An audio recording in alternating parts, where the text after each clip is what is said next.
The angel answered the women, "Don't be afraid, for I know that you seek Jesus who has been crucified." Matthew 28:5, Western English Bible. Every form in the conscious or rational life provokes a corresponding idea. When we speak of the form of an angel, a corresponding idea is born in our mind befitting that form. When we speak of the form of a human being, it evokes in us a proper corresponding idea of the human form. Consequently, in the spiritual world, all forms evoke corresponding ideas that correspond exactly to the form.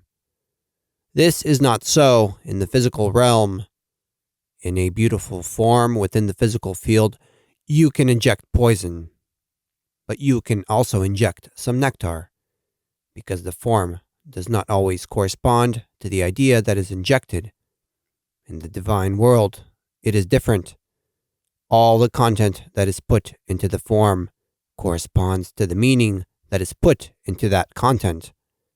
Hence, there is a relationship between the form, content, and meaning of things, and they are caused by the law of association.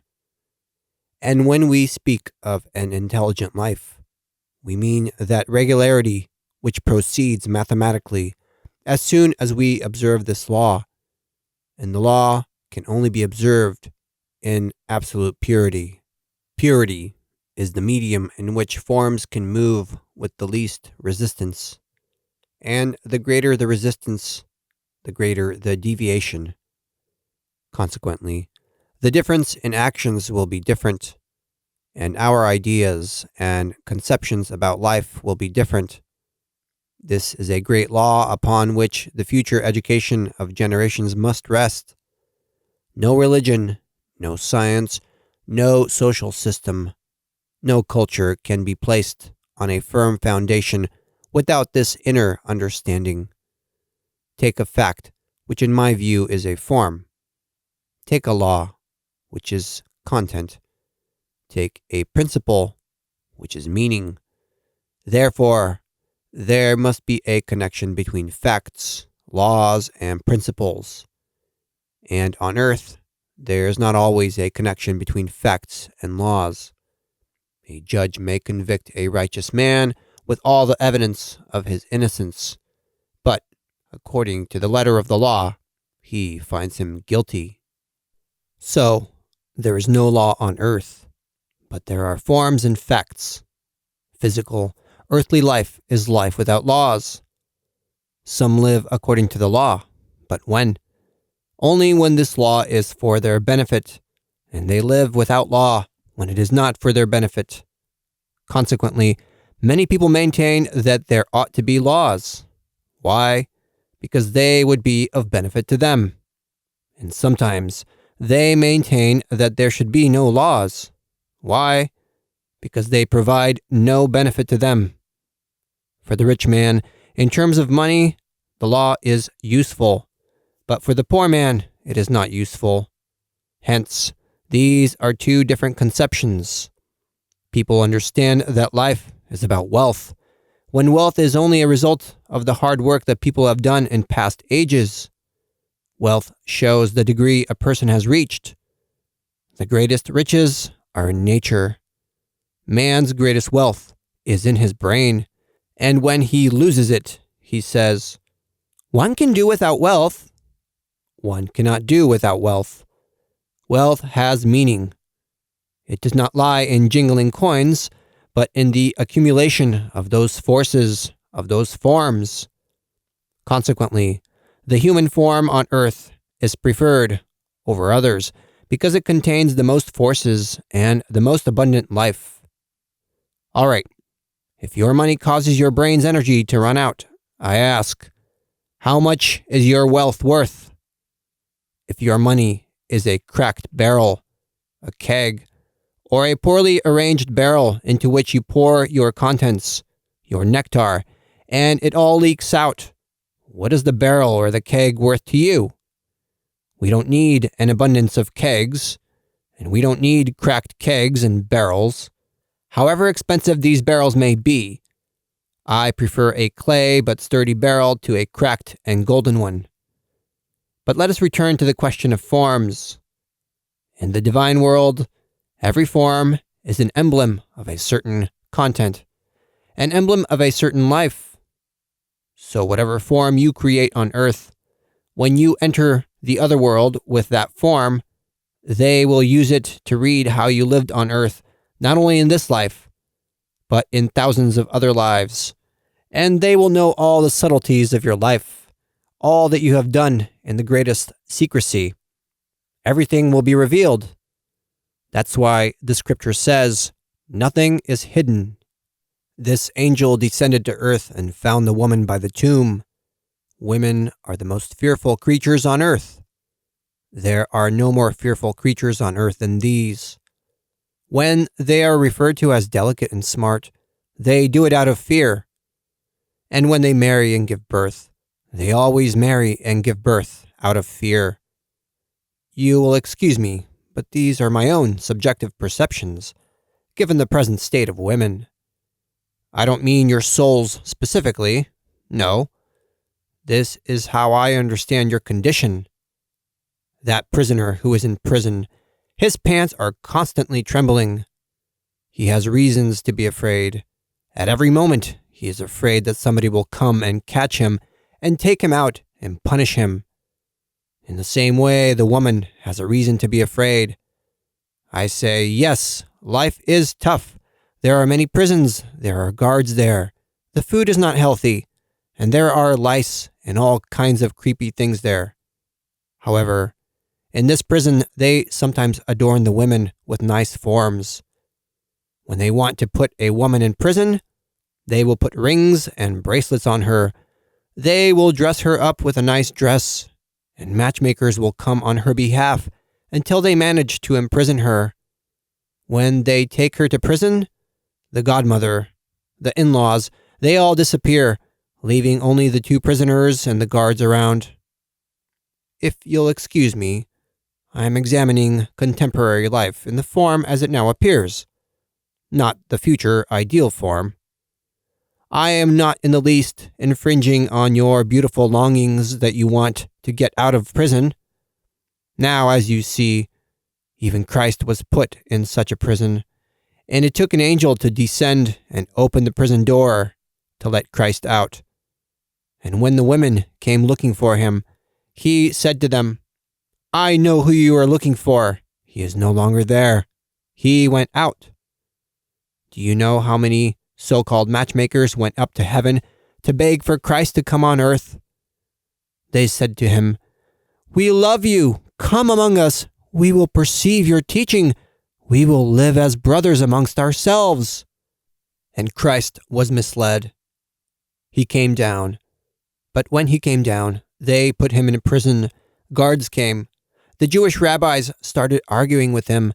They questioned where he came from, what his goal was, and so on.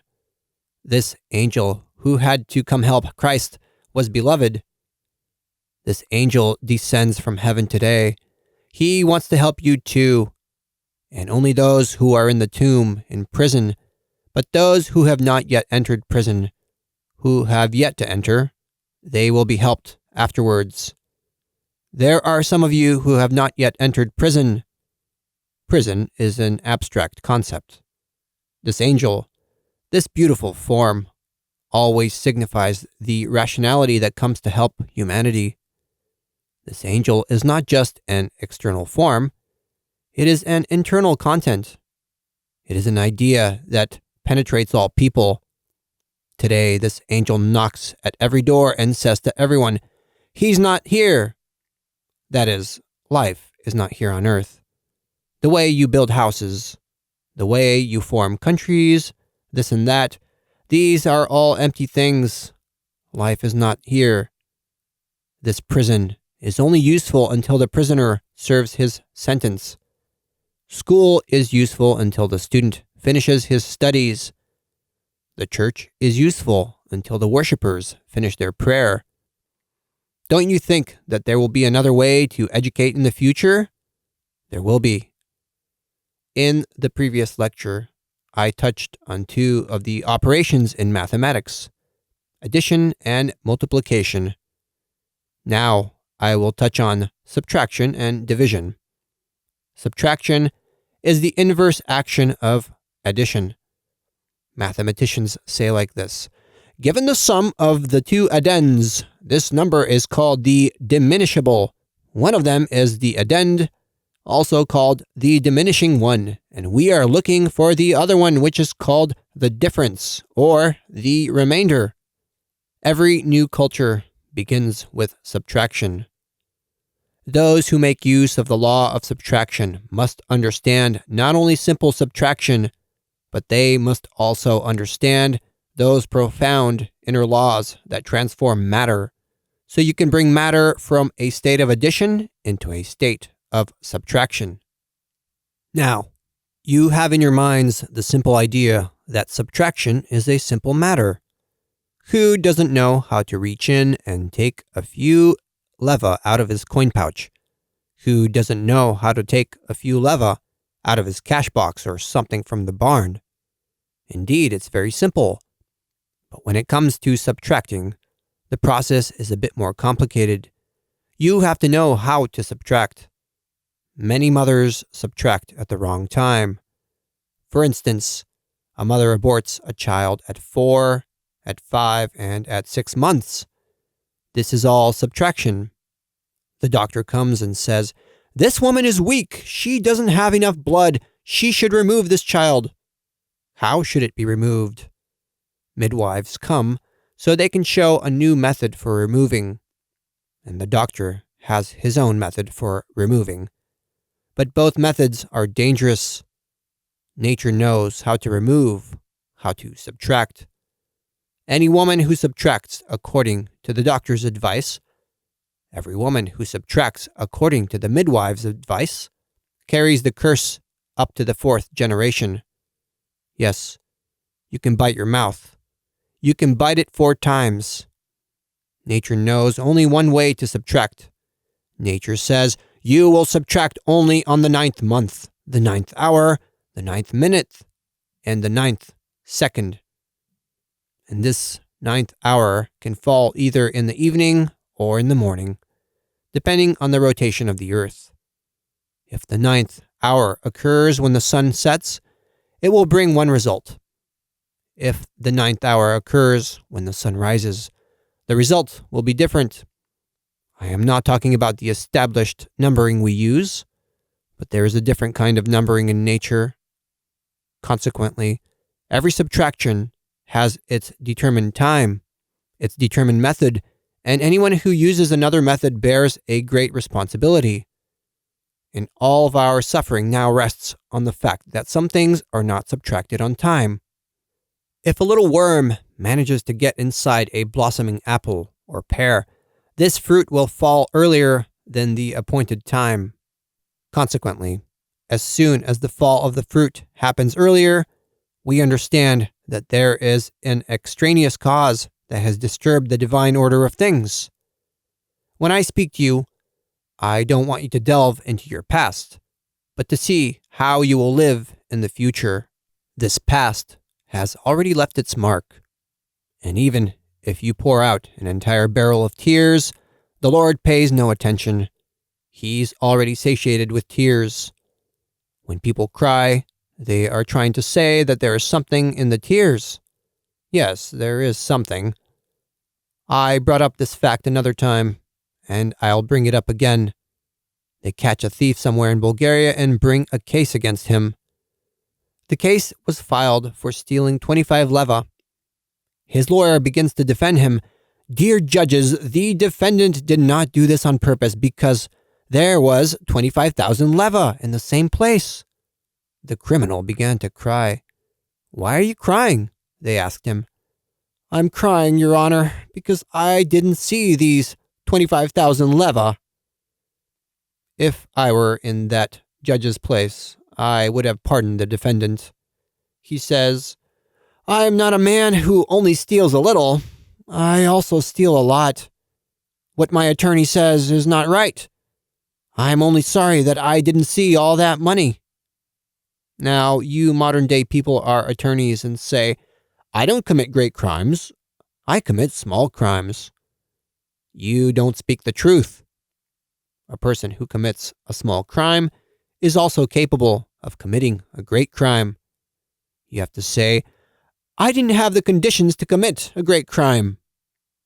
This is how the great truth stands. I did small things. You did small things because you didn't have the conditions for much greater ones. This criminal says, I'm sorry I was unable to see these 25,000 leva and steal them. Then it would have made sense for me to be imprisoned, because the punishment for 25 leva and 25,000 is the same. This is how we should manifest our sincerity. Religious people come and say, we are not like worldly people. Then what are you? I don't see any difference between the worldly and the religious. We religious people don't charge a high interest rate. Only 10%, so they say. That 10% interest is already a crime. Why don't you tell in which code of the divine law this is written? This is a law on earth, but you say you serve God. You do serve God when it's in your interest, but when it's not in your favor, then you carry over the divine law on earth and say, this is what God says. I ask, is this religion? Is this a law? Is this a social science? No. A divine law can never be changed, and there could be no charged interest amongst brothers in the world. By interest, I understand in nature, for instance, the abundance of a spring, and it has to seep out of its bed. Consequently, once you have abundance, you must disperse it outside. Excess doesn't benefit us. Nature also has an interest. However, it's not like the one on earth. A Bulgarian from the region of Provadia gave a Turk 8 measures of wheat. After the Turk paid interest on the wheat for 10 years, he still had 80 measures to pay. What do you think? In our present life, our feelings, our thoughts, and our actions must be freed from all those false notions, and we must come to a correct understanding of life. And the future of teachers, mothers, fathers, and priests is due to this proper understanding of subtraction. The Bulgarian priests do not want to understand correctly. They are now gathered at a council, and they don't want to subtract correctly. I know what the results will be. I can tell them. They must learn to subtract correctly in the 9th month, in the 9th hour. The subtraction must occur correctly in order to see what the remainder is, what the strength of the addenda is. And every one of us needs to perform a subtraction to see where our strength lies. We say that we are intelligent people. Have you ever asked yourself what you know, for instance? I have. For instance, do you know why your face is round, why your nose is wide, why your beard is broad, why your lips are thick or thin, why your ear is small or large, why your lips are dry and thin, and so on? Do you know the reason for all this? These are distant causes of your development, a description of your whole history. And then how would I act? Here's how. I would begin to solve the matter geometrically. Let's say your face comes to a point downwards. I would draw a line above your eyes to form a triangle. I will look at what this triangle is, what angles are formed. You will say, so what? What does it matter how many degrees the angle is? The sharper the angle, the stronger the descent. The more blunt the angle, the lesser the descent. For instance, if you go down a slide like children, which is tilted at 45 degrees, and you go down another one that is tilted at 70 degrees, at what speed will you travel down one and the other? According to the inclination of the plane, You can also determine the speed at which you travel. Consequently, if the angle is sharp, the forces here on Earth act very quickly. From this, I would conclude that you are a person who sprouts in places where he is not sown. Consequently, even if you tied down such a person to 9 stakes, he would be able to untie himself. I examine the matter in terms of principle and geometrically. These forces are so interconnected that no concrete can be put in them to hold them down. Everything disassembles. No barrier can be placed against that rumbling sound. So, woe to the person who puts himself in front, who finds himself at this crossroads before the person who has a sharp angle. In order to overcome this opposition, the one who understands the law must transform this movement so it can occur upwards. And in the physical field, these movements must not happen quickly. That is why the scripture says, "Be slow to anger." Now, you have not yet studied this mathematics on how to decrease this angle. Now, when you see someone with such a beard, you say, "His beard looks like the one they described." No. You have to determine the exact angle of his beard. Only then will we have a positive science. But measuring it approximately is not a science.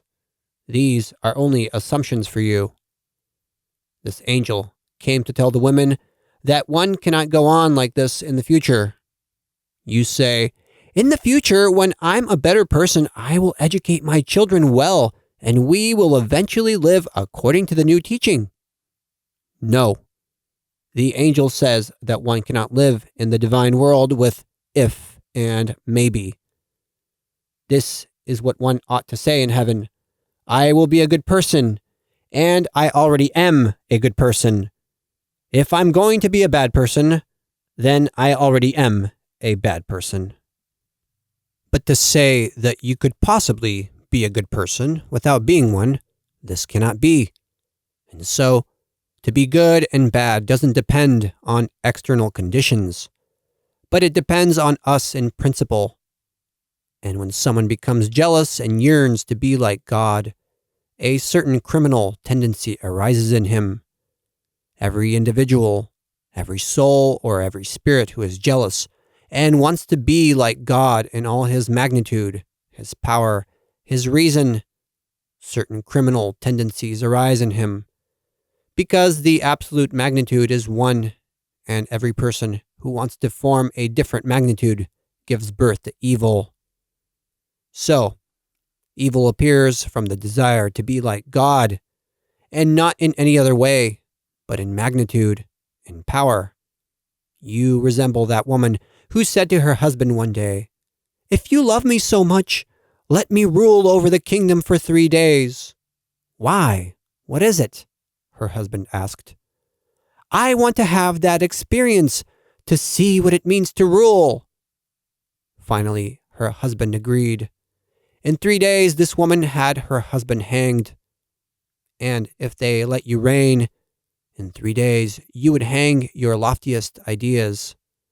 In all of history, I can find absolutely no statesman who didn't stain himself, who didn't corrupt his ideals, because every statesman wanted to make himself the greatest. This is ungodly. In the divine world, things are not measured in value according to their size. The idea is embodied in content and form, and it is this that defines the value of this idea. And this idea does not occupy a large space. It occupies a small space.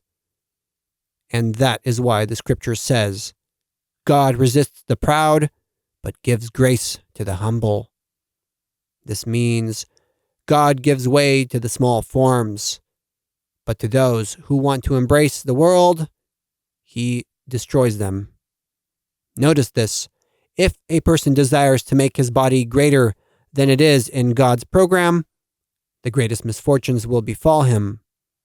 If he wants to become smaller than he is, the same thing awaits him. Neither greater nor smaller, but just as you are. This is determined for your happiness. If an unhappy thought arises in you, it is because your desires have expanded more than necessary, and this expansion brings unhappiness.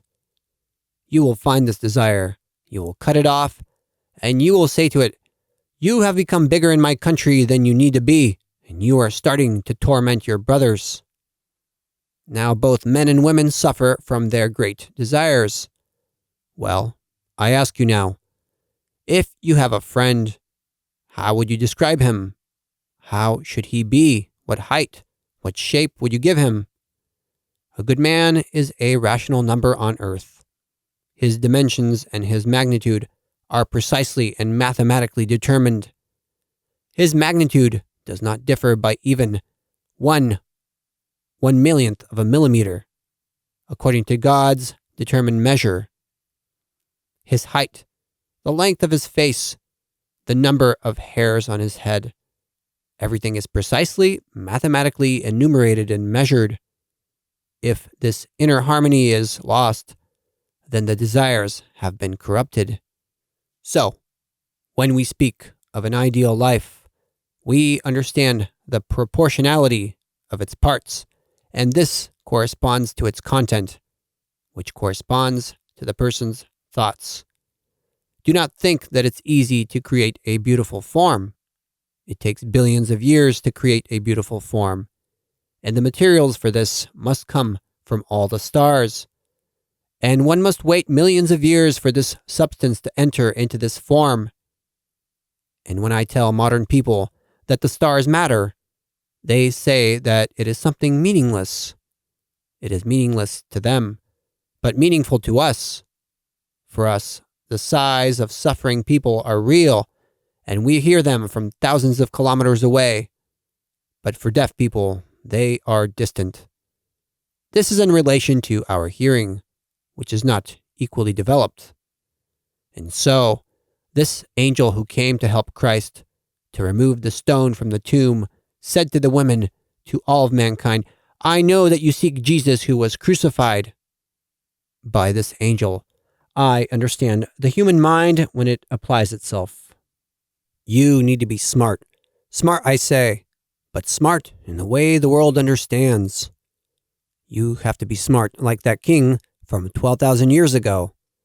He lived in the neighboring kingdom next to another king who gouged out the eyes of his subjects. I told you about the latter king in the previous lecture. Now I will tell you about the king who was a great sage, an adept in all the secret sciences.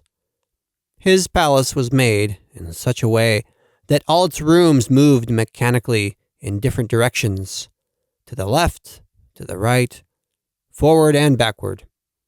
It had a special clock, according to which it determined in which direction the rooms were moving. But when did this happen? When a guest came to him, in order to know what kind of person he was, what his thoughts were, he put him in one of these rooms, and according to the nature of that subject's thoughts, the room moved in that direction. The clock outside showed the direction of movement of that room. So the king knew what hidden thoughts this person had. If he was thinking of doing something good, a noble deed, the room moved in accordance with that direction. This is a fact. And now, all the rooms in nature are in motion. If you think evil, the room moves to the left. And according to this clock, God determines what your thoughts are. And the angel who stands at the threshold of time accurately determines the direction of movement and your thoughts. This is not something indifferent. Now you are in this palace. This room in which you are placed is moving, and the outer clock will determine the direction of your thoughts and what your future destiny will be. It doesn't depend on me or anyone else. You yourself will determine your destiny according to this clock of events. Now, when you listen to me, you say to yourselves, "This stuff is frightening." And Scripture says, "Fear is the beginning of all wisdom." And so the angel said to the women, "The person you are looking for is not here." That is, what is intelligent in life, which is what you seek, what you think, is not here. Thoughts are not going to save you. Salvation does not reside in that. This angel must meet you on the road and say to you, "Jesus is not here. He is not here." And from that point on, a purely religious life ensues, where you meet the angel and he says to you, "He is not here." Then you begin your real religious experiences. Even if you read the Bible, that this was so, that was so, these are merely presumptions. How many of you would sacrifice your life for this angel? You will say, "We don't know whether this was so." And how many of you know why Christ came? You will say, "To save the world." But do you know the inner meaning of salvation? Someone fell into the water. They saved him. This is salvation in form. There are three kinds of salvation: salvation in form, in content, and in meaning. When the person is saved in all three ways, he can live a proper life. He can grow and develop. So, on our part, we must adjust ourselves. We must come into harmony with living nature. I speak of living nature as a form that gives expression to things. Outside of nature, I don't know how things are. What I see is the real. We will derive the content from it. When we find the form, we will find the divine content. And when we find the divine content, we will find the divine meaning. Now I'll ask you a question. You plant flowers in your garden and see that some of them are blue, others red, others pink, and so on. Have you ever examined why they are covered by all these different colors? Each color is a label. When you buy something, there is a label on the purchase that shows what you bought. Every color is the label that shows the quality of the flower, its history, its lineage, its origin, why it has come to earth, what it must do, and how it will end its life. If you come across a blue color, this color also shows the origin of the flower. The red and blue flowers are not the same. They are two opposite labels. So, I would advise all those who are anemic, who have lost the meaning of life, to come to love the color red and to grow flowers with that color. This red flower will show you an inner secret. When you cultivate it, there is a certain magnetism in this flower, and the excess of this magnetism will give you something that will make you regain your strength. If you don't have any faith, start growing blue flowers. Cultivate them. Caress them. They will give you their excess energy. They have greater faith inside them than you do. By doing so, your organ for faith will begin to develop. Consequently, when Christ's disciples said, "Give us faith," he answered them, "If you have faith the size of a mustard seed, you will say to this mountain, 'Move from here to there,' and it will move, and nothing will be impossible for you." We quote this verse all the time, but no one has bothered to think what this grain is. This grain must be put under conditions to grow, and it will show us what to do. This grain will give us its excess energy. It will strengthen our mental life. That is why, namely, the flowers were sent to earth, so they could strengthen our mental life. They were created only for the wise. So, the beautiful flowers, the beautiful butterflies, are little angels sent for people who have begun to develop. And what do you do with them? You see a little flower, you take one petal, you take another, you start ripping it apart. The mother says, "My child learned to pluck flowers," as she rejoices. "Imagine," she says, "my child plucks flowers and examines them." I say, "No, lady, just as your child plucks the petals from this flower, In the same way, he will pluck off your head as well. Do you see that robber? Excuse me, this is what I refer to the person who plucks the petals from flowers. Tomorrow he'll pluck off your head too. You must tell your child, no, my dear, this flower is an angel. He is your brother. Learn to speak to him. Make your child water the flowers every morning to learn to converse with the flower.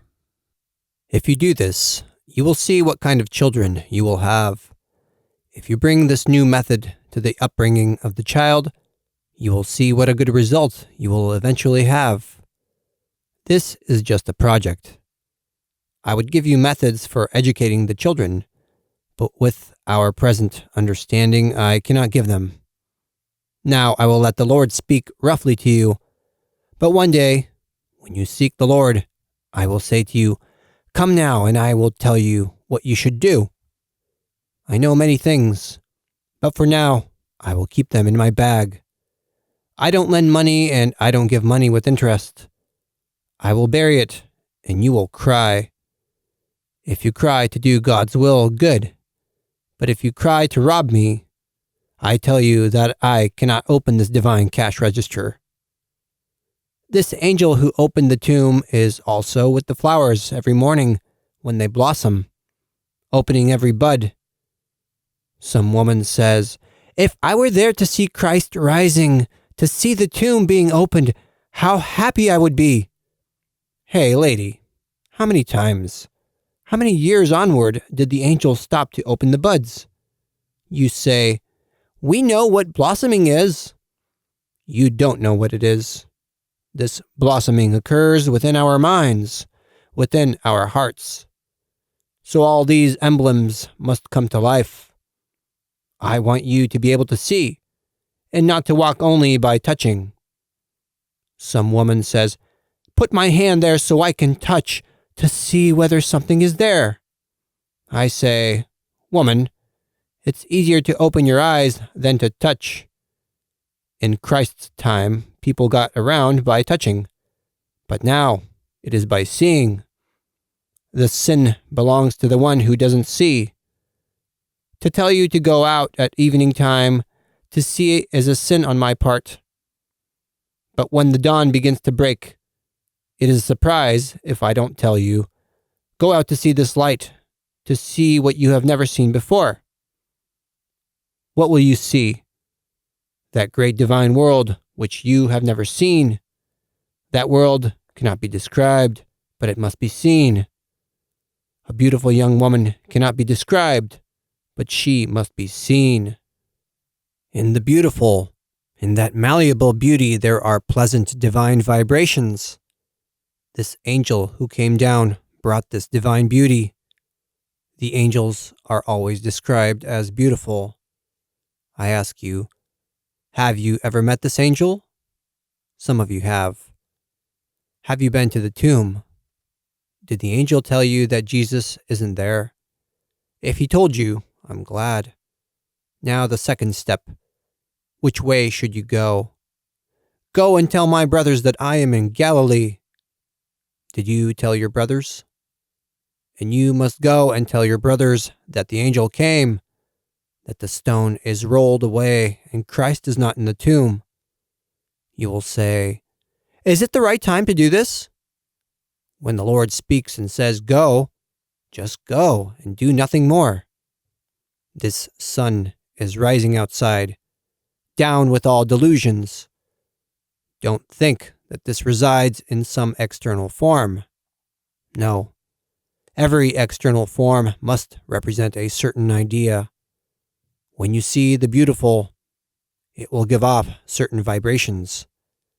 These vibrations will create pleasant thoughts, and thus man will glimpse what God is in his essence. Then you'll say, now I can forgive all people.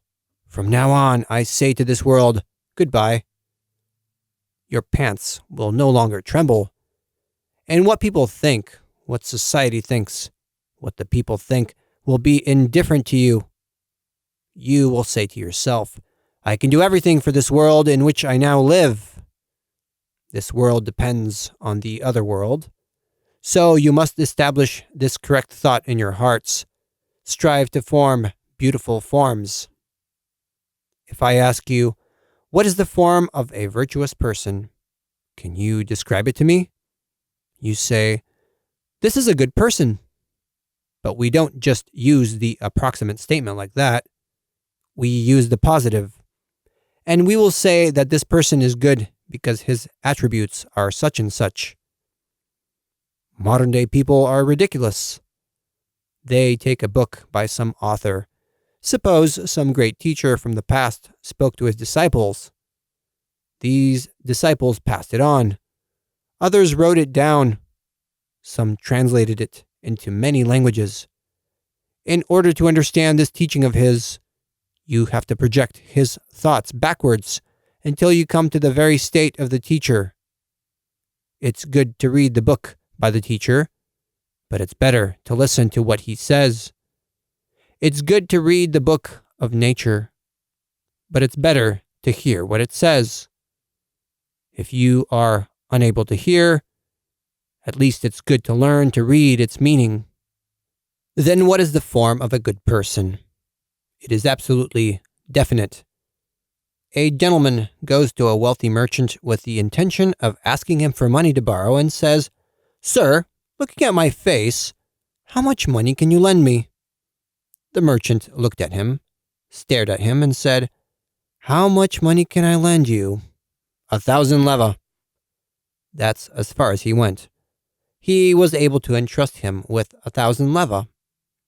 Sometimes you say to someone, "I can give you 10 leva." You might be able to give some people only 1 lev. That's how much faith he instills in you. Is this inner belief something real?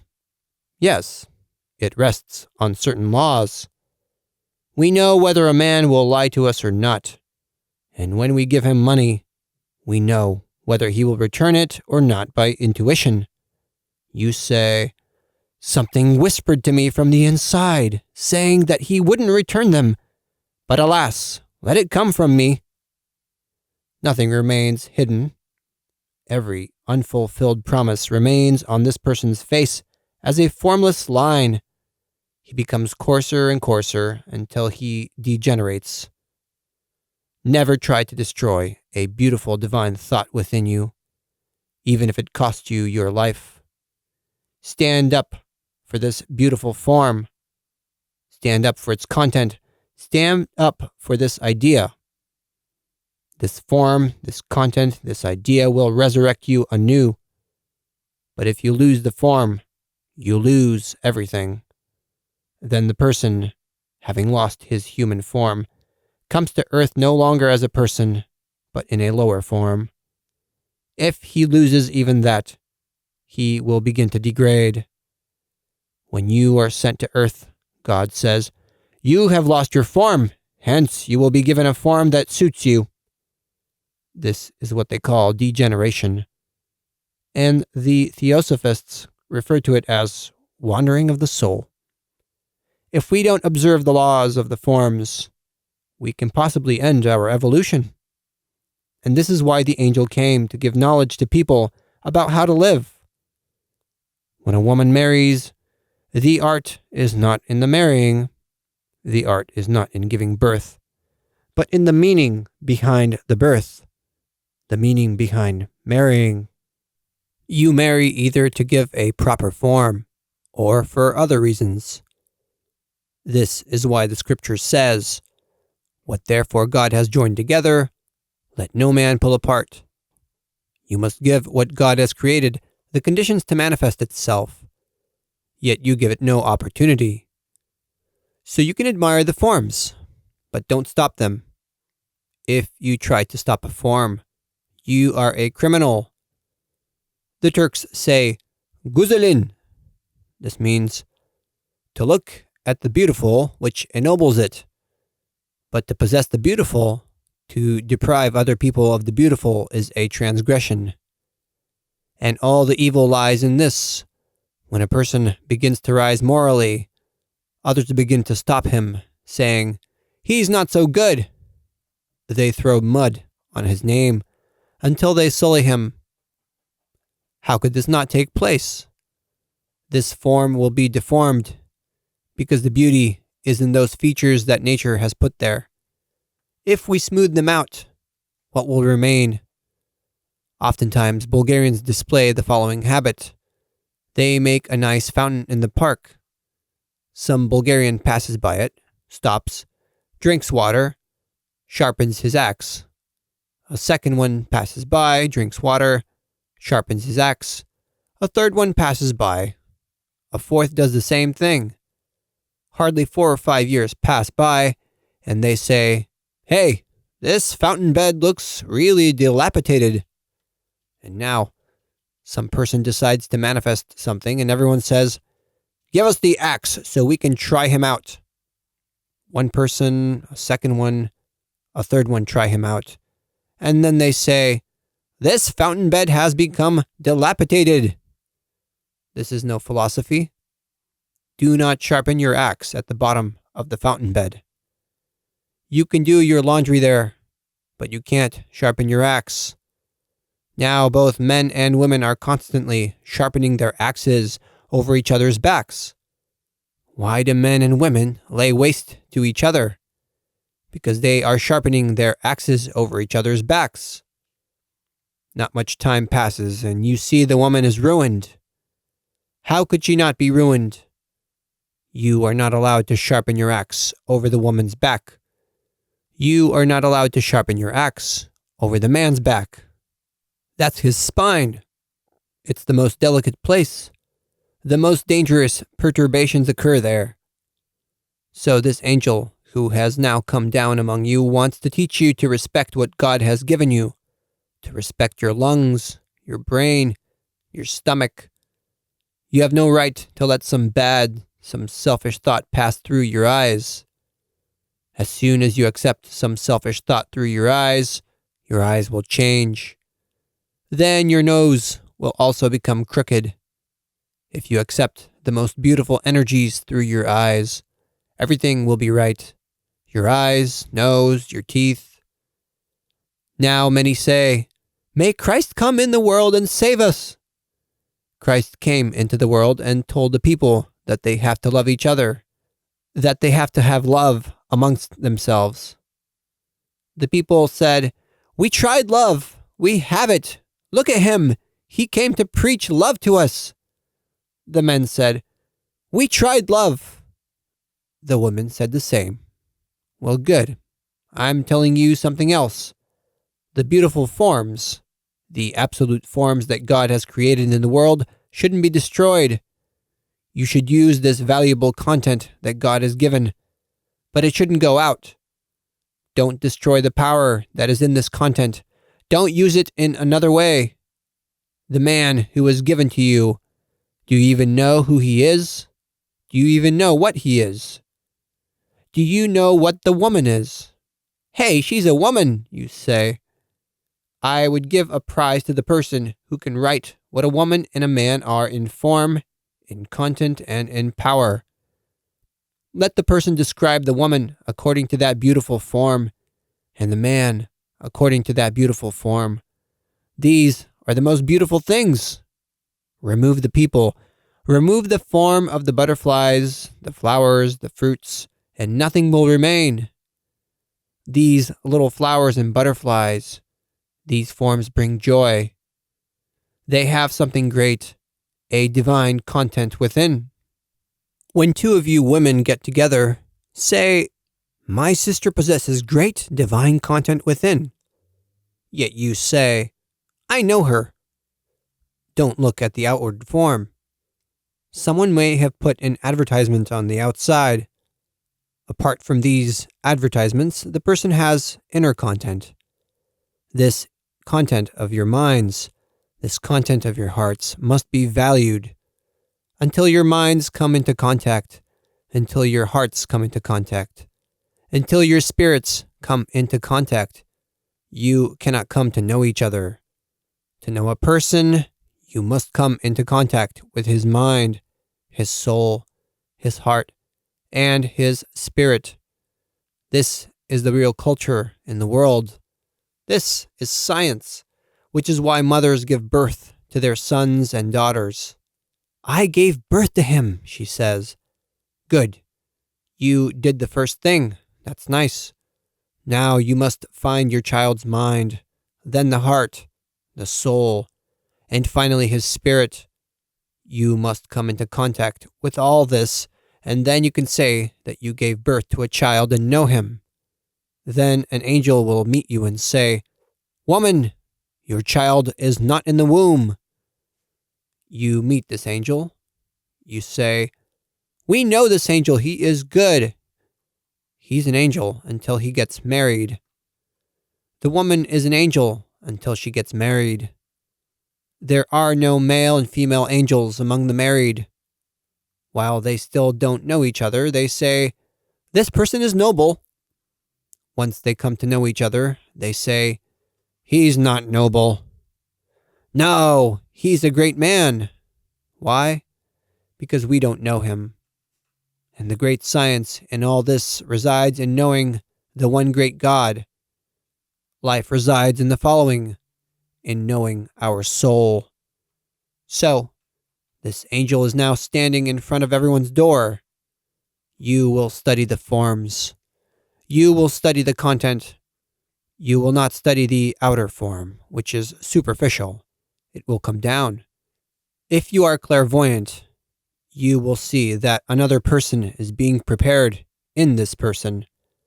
So, when I look at your present faces, I notice what faces you will have in the future. Your present faces are the faces of silkworms. But inside these silkworms, I see other faces and I say, You should walk very correctly. Don't cripple what is developing in you. You should develop what you need. So something else is being prepared within all of you. The mustaches will all fall off. Do you know what the future mustaches will be? The current hairs that women have will fall off. But do you know what the future hairs will be? They will be so thin, so fine, finer than the finest silk. And the whiskers of men will not be so thick, but they'll be made of silk, very thin. Today, even people's hair is very thick, which is why it has no substance. Then you will ask, why do men have mustaches? Mustaches are laws that must be utilized. When a man thinks of beating his wife, let him touch his mustache a little. If he touches it, he won't beat her. The law begins to speak in his hand, saying, The law does not allow beating. Someone speaks out, Now they shave them off. Yes, the current men want to free themselves from the law, and the women have shaved them off long ago. Shaving doesn't help. Everything has its own meaning. Don't think that things are devoid of meaning. Every strand of hair is full of energy, magnetism, and electricity. Some people ask me why I wear my hair long. I don't wear it long for some particular fashion, but for the following simple reason. Whoever wants to be healthier should always have longer hair, because it retains more of the electric and magnetic energy. When a person cuts his hair, he is deprived of this energy. I don't like the cutting of hair. At least let it grow down to the ears. But when you break the rule not to cut your hair above the top of the ear, whoever cuts it above the top of the ear will pay for his sins. So, nature has set the following as a rule for cultured people.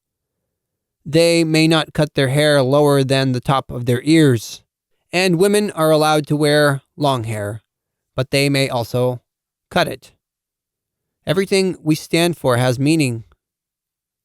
Hairs are the bearer of health, and they also keep the head warm. So, from this point of view, because the woman has overtaken her husband, she has entered into the flesh. She has thrown off her beard and says, It's warm for me. But even the men will throw away their beards in the future. In the future, both men and women will be without beards. That is, they won't have beards, because a beard is an anomaly. A man without a beard and a mustache, and a woman without hair are equivalent things. Shaving a woman's head and shaving a man's beard and mustache are equivalent. And so, in our life, we must leave everything that nature has imparted in us and cultivated. Everything in us must be focused on helping our brothers, on improving our bodies, on ennobling our feelings so they become more delicate, so we can perceive people's thoughts and desires. This is the meaning of life, to understand each other. But now we don't understand each other. This is why Christ came down, why he rose again. The resurrection is something great. To bring someone back to life means to enter the angelic world, and to resurrect means to enter the divine world. The three stages through which man passes are rising, coming to life, and resurrection. We can do this all at once. So, this angel came down to teach you.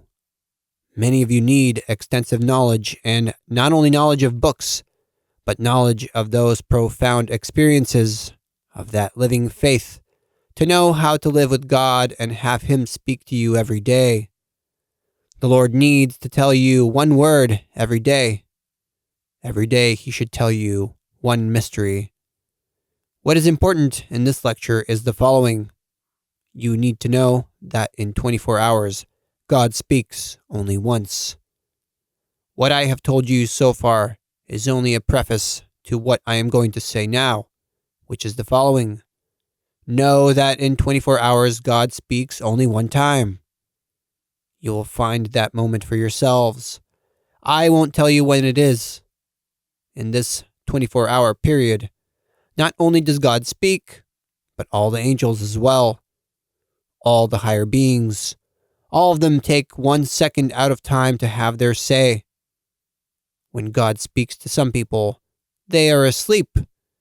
When angels speak to them, they are asleep. But when lower spirits speak to them, they are awake. And that is why bad things happen.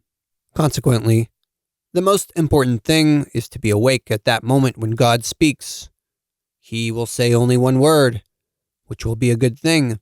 And if you don't grasp that word, you lose everything. And that's why you must be ready. If you are not ready, they will put you to sleep the moment the Lord speaks. Then the Lord will speak to you only one time in the span of 100 years. And then, whether you want to or not, you will hear Him. So, the day has meaning because God will speak. When the sun rises, we should expect God to speak to us. When we do our work, we must wait for God to speak to us. What a great triumph it is to hear Him. All the sufferings, all the diseases will disappear. What a triumph it is to hear the voice of this being who sustains everything. A quiet voice. This is how the ancient prophets heard Him. This is also how you can hear Him. But how?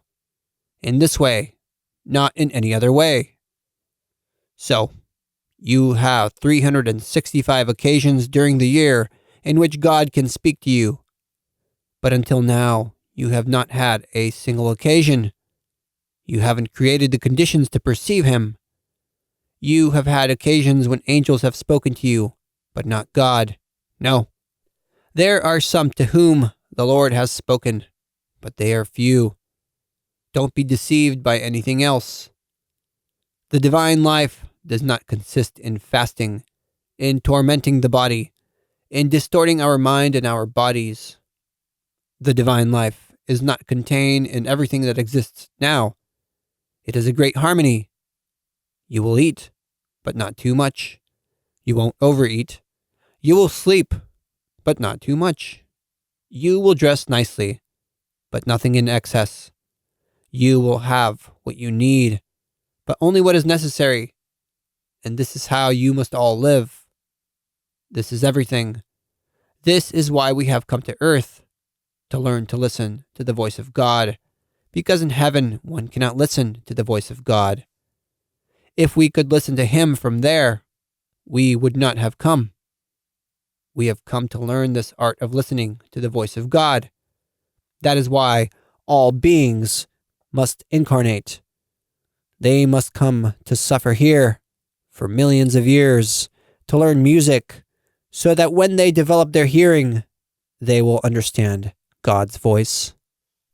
That is namely why you came here, to learn God's voice.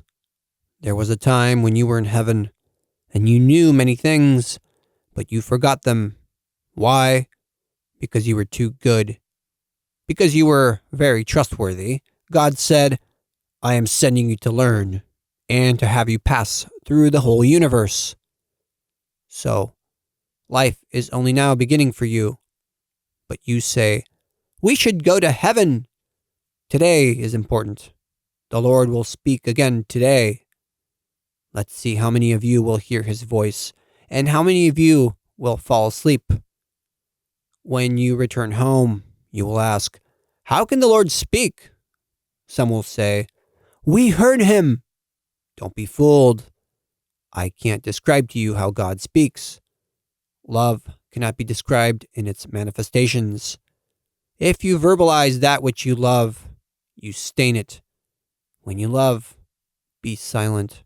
I see the one who loves. I see the kind of flame that comes out of him. When you love the person, do you know what a beautiful form this is in the divine world? What vibrations, what fire comes out of this person? There's no reason to talk about it. And so, today I want you to hear that word that the Lord will speak to you. The angel will meet you on the way and say to you, women, do not be afraid. He is not in the tomb, but you go and tell his brothers. When you go and tell his brothers, you will meet him in Galilee. And Galilee is up in the mind. If there's no Galilee, if you live in Jerusalem, it's here in the stomach, where we go for a sacred pilgrimage. Everyone is a pilgrim. Samaria is in the chest, in the lungs. Christ went back and forth between Jerusalem, Galilee, and Samaria. In Jerusalem, there is unrest regarding who Christ is. Then in Samaria, they'll say, where should we worship? Before this forest right here? But when you go to Galilee, you will see Christ. Now every person says, let me make a little money so I can go to Jerusalem. I say, brother, you're already there, even now. Whoever goes to Jerusalem says, I went in there with that one devil. I return with 10 more. This is so. What is important in life is Galilee, then Samaria, and finally Jerusalem. Only in this way will the world improve. Now I tell you to go and tell your brothers that there is one most important second of the day, when the Lord speaks, so you can all be awake. After this, everyone should go to Galilee, and there they will see him. Lecture held on the 5th of June, 1921.